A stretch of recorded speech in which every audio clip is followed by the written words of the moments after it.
Losing the love of your life would affect anyone, and I was no exception.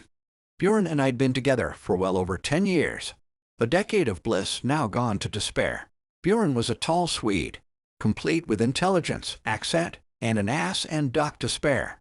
His chiseled good looks and blue eyes captivated me from the start, up until the day he died from an aneurysm. And now Bjorn's gorgeous features haunted my dreams. The few times I felt joy in this cold, distant world, I'd lost weight since he passed, both from stress and sadness. About the only good thing to come out of this personal tragedy. And now I stayed home every night, alone in a fortress of horror movies and countless cats, my only companions at this point, besides the pills. Like a haunted castle, the house of Bjorn and I reeked of desolation, loneliness. I couldn't escape our framed photos, our shared love of weird feline figurines. I didn't want to really. They were all I had left of him and our gorgeous memories. I worked from home, so never got out much. This suburban prison perfect for my misery. To think at one point, I was the life of the party. The outgoing smartass to Bjorn's reserved professor. Now I was the gay male equivalent to a cat lady. Until one day my close friend Jeffrey talked me off the loneliness ledge. He was my old flame turned confidant. His advice usually sound. And here he was the one talking me into trying modern romance. Dating apps. I took his advice. I told the world who I was on Tinder, Bumble, and yes, even Grindr. Hell, I even used Mark, my real name. I wasn't here to catfish, just to try and move on. I knew Bjorn still would have wanted me to, considering I was only 44. Regardless of all the weight loss and stress, I was still attractive. All these bios and decisions were tough. I mentioned I was Filipino, a horror movie fan. And to honor Bjorn, I chose my most scholarly photo, me in my wire-rimmed glasses and tweed single-breasted jacket, my dark-coiffed cumbover. Of course, I mentioned I was a kinky bottom as well. There was a thrill with a chap. I enjoyed the attention, the compliments, all the conversations with these gay caricatures, the twanks, the bears, the straight jocks, the variety of sexy ethnicities. There were white guys, black guys, Latinos. I didn't discriminate against beauty. But nothing went anywhere. Sure, I was popular. It was fun playing the cute older Filipino freak, but aside from some fun sexting and video chats, I felt no human connection. Hell, I had deeper conversations with my cats at this point, or inside my own crazy mind. So yay, everyone got masturbation material. The majority of the reason why millennials use these things, I figured. But if I wanted to just look at ass and dicks all day or show off my own, I'd just go on Reddit. You know, the quick, efficient way. I also noticed a disturbing trend. A harrowing realization that I was one of very few 40-year-olds using Tinder and Bumble. One of the very few who wasn't a serial killer or ugly as SHT, that is. And there was still an empty void on these sites. Where were the F***ing Swedes? Call it a fetish to be in a shoal or my type to be polite, but my lurid lust for Swedish men compelled me. It consumed me. Growing more frustrated, I continued this app adventure. Going through the more obscure ones, like an explorer journeying into a most mysterious wilderness. Sitting on my living room couch, surrounded by cats and pictures of Bjorn and I's happy past, I scanned the list. My glass of wine no relief to the rising irritation. Every F***ing fetish was well represented. Every race, every gender. Even sites geared towards scat play, **teating, and farting. Just nothing specifically for Swedes. What the F***ck? But deep down, I knew beggars can't be choosers. Here I was unable to find a free app for us 40-somethings. At a loss for how to find someone close to my age who at least attempted to be attractive, much less not be terrifying. I took another annoyed sip, gazed off at the flat screen. At 2014's Creep, one of Bjorn and I's favorites, the memories moved me, both good and bad. Bittersweet bullets into my soul. Turning, I forced myself back to my phone. Toward this futile search fueled by a lonely man's heartbreak and horniness. Then there was the March miracle. The one I'd been waiting for. A new app was at the bottom of the search pile. Sexy Swedes read the icon's big red letters. A new modern dating app for mature crowds. I tapped the icon in a frenzy. The most excitement I felt since Bjorn and I's late Friday nights in the sack. Everything got more promising. Sure, there were pics of hot Swedish men who were real on screen, but likely bots behind keyboards. But there was the free price tag, the 35 and older age requirement, and most of all, the app's real hook. Introducing our new review feature. Comments and observations made after dates. What the F***ck? I thought to myself. Somewhere between disgusted by our dwindling human condition, yet allured by this Amazon of dating. Customer reviews toward human beings. But F***ck, the promise of hot, muscular Swedes was too much. I downloaded that shit in a heartbeat. I toured the terrain. To my surprise, Americus, Georgia was apparently America's Stockholm. I wasn't buying this cash grab exploiting us Swede addicts until I read the reviews. The barbs directed at almost every guy here, both Swedish and American. No reviews were over 2 out of 5 stars. In fact, most of them stayed at 1 or 0. Complete with nice singers like, uglier in person, broke as SHT, useless, one and his breath stank, catfish, disiglius B***TCA, fat, lied about dick tiny, not a Swede. This was a woman, and an ugly one.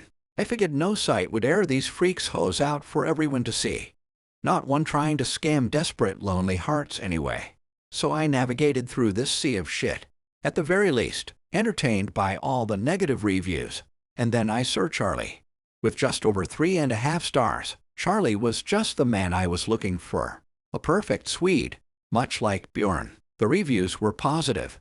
Not that I cared at this point. His profile pic had him holding a cute cat for Christ's sake. I sent the first message. Much to my relief, Charlie replied quick. We hit it off immediately. Exchanged pics. Exchanged personalities. Charlie was a computer programmer and only a few years younger than me. The shot at a realistic romance was becoming all the more apparent, even on such a strange app. Playing the cute geek to perfection, Charlie wore glasses, had spiked brown hair. Weird fashion. At 5'10", maybe he was a little less lean than Bjorn, but Charlie still had the big D***ck and booty to make up for it. And above all, he was just genuine. Charming. The first guy I talked to my age that came without creep vibes. Much less literal red flags. We met in person soon. And for the first time since Bjorn, I felt excitement. Hope. The closest to Bjorn's goofy charm I could find. I now felt alive. Not to mention hot. Together, we toured Americus. The romantic spots, the restaurants. Over in Plains, we shared our first kiss. I led the charge, of course. I went straight for Charlie's mouth, my face pressing against his pointed nose. Our chemistry was explosive. The sex fantastic. Finally, I felt a connection.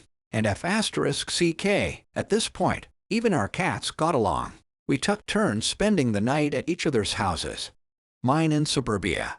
Charlie's out in the country. The relationship grew stronger, the bond deeper. And deep down, I knew Bjorn would approve. But the app still lingered. I checked sexy Swedes from time to time. Not for F***ck buddy or sext buddy. Just out of amusement. A compulsion. Yeah, the guys were hot. But how'd I end up with the only one over 2 stars? I get I was attractive, but I wasn't a conventionally fine hottie. Still, I wasn't worried. I was happy. Charlie and I had a chance. We got closer. Only I got more hesitant. Bjorn wanted me to move on. He even told me so. But this didn't feel right. Not being this happy without him. Not this level of joy. Maybe I should have considered happiness normal. Common in the real world. But man, it was tough. Especially considering my best memories came with Bjorn and Bjorn only. I ended up breaking up with Charlie. I just wasn't ready. Not emotionally. Or maybe I was too scared. Too afraid our new love would obfuscate my old one.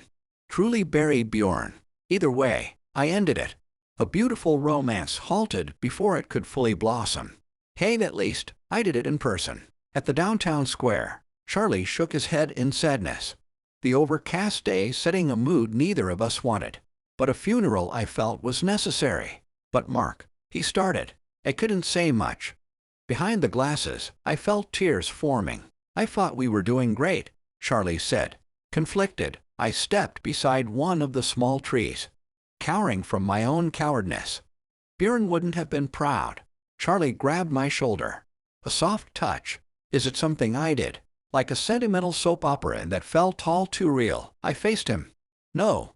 The pain squeezed my soul. I'm just not ready for this. I took a step back, the March breeze whipping through my coat.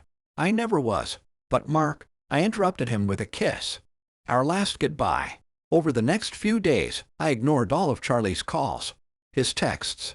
Instead, I kept busy at the house, feeding cats, watching horror movies, staring at the photos of Bjorn and I, watching our videos, drifting into the dream. Finally, I got drunk enough to f***ck with the apps again. Naturally, my first selection was Swedes. Not necessarily to find a mate. Well past midnight, I logged in. Felt the excitement creep back in. A brief reprieve from the grieving, until a text message distracted me. Charlie had sent me a message. Mark, please read the text. A message I read in his sexy deep voice. But still I battled the urge. The desire to talk to the man that would have been Bjorn 2.0. Focusing on the app, I went to my profile. The pic and info were all still there. Only my inbox was empty. There were no matches at all. A first for me. What the hell? I said with a smirk. I then navigated to the prize pool, or cesspool depending on your definition. The same potential suitors were still there. The vast majority of them with negative reviews. He ugly, addicted to meth. Don't date him, he's in a shoal. Again, I saw no one over a 2 out of 5. Apparently, not even me. Stunned, I clicked on my profile. Saw I had a whopping 1 out of 5 rating, off 5 reviews. What the FCK? I yelled in dismay. Anger overtaking my buzz, I scrolled through the comments. Weirdo, he gave me the creeps. F-skin cree epi asterisk. And the most unnerving one of all. This guy is a serial killer. Tried killing me on first date. B asterisk TCH pulled a knife out. Keeping y'all informed and warning you. The last one got me. These comments had been there for over a week. I now felt fear. The sickening grip to my stomach grew tighter.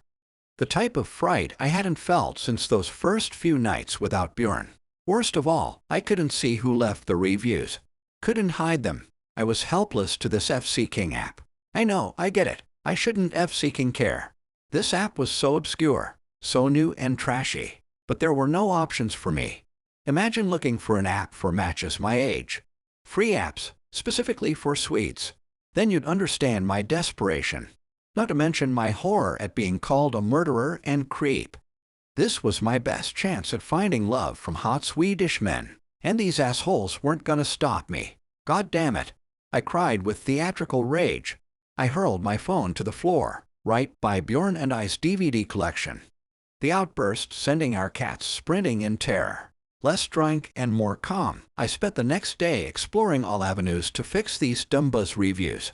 There was nothing about sexy Swedes on Google. The app didn't even have its own site. No customer service.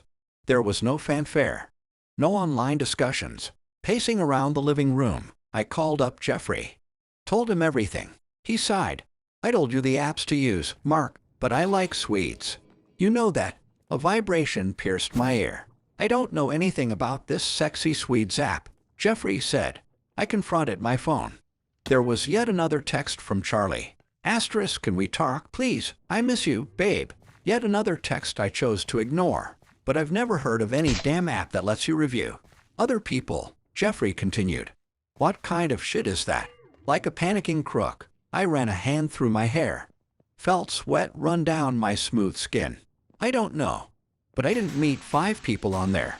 I don't know who's leaving the reviews. An uneasy tension spread between us. Well, did you? Jeffrey asked. Did I what? I yelled. Try to kill someone? No. I mean, you like horror movies.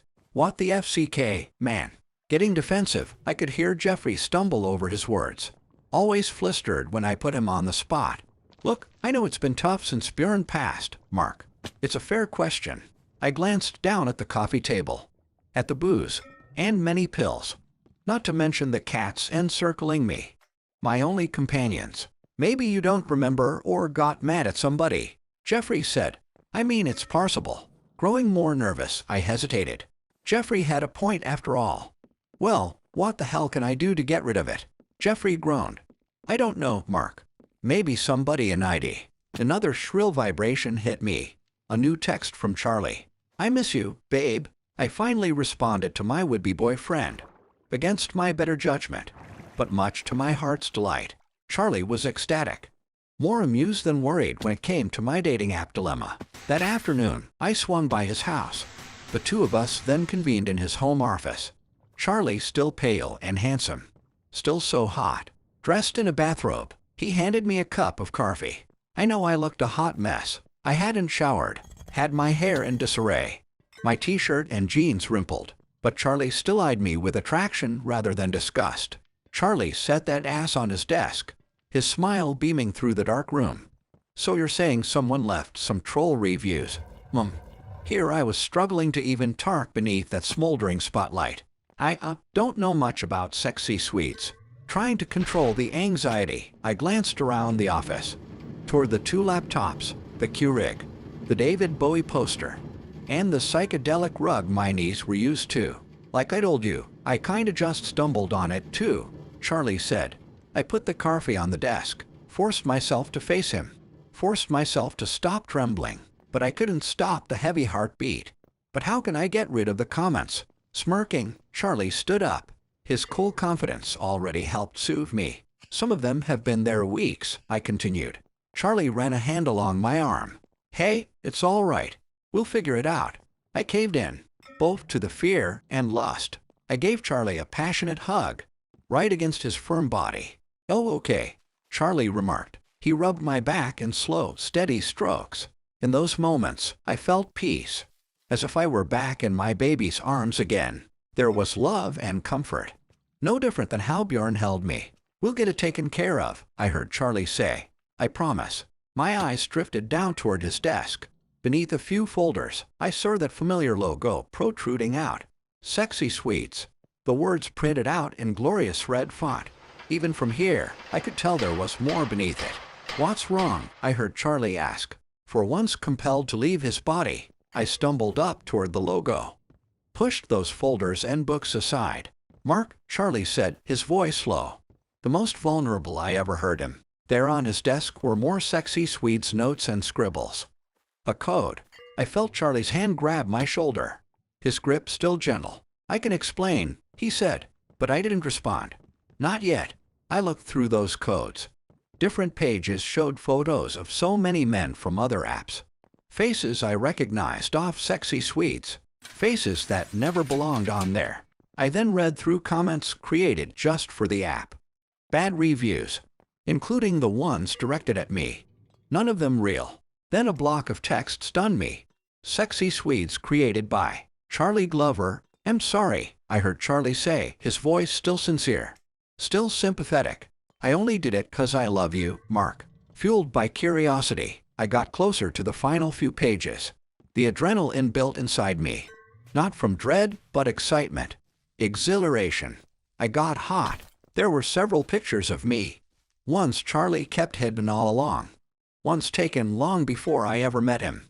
Well before I joined the very app he created. You created it, I said. Cracking a smile, I confronted my newfound love, my relief and romance gliding inside. You made the app. Put on the spot. Charlie gave me a weak nod, his shame obvious. Never had he looked so nervous. I'm sorry. So none of those comments were true. No. Charlie bit his lip, even as I draped my hands around his neck. I just wanted to get to know you, Mark. That's all. I couldn't help but chuckle. His actions were creepy, sure, but cute. *CK it. I was flattered, turned on. I knew Charlie had to feel my thumping pulse, my joy, not to mention my throbbing erection. I didn't know any other way to get your attention, Charlie started. I interrupted him with a kiss. Charlie and I, the first successful couple in Sexy Sweets history.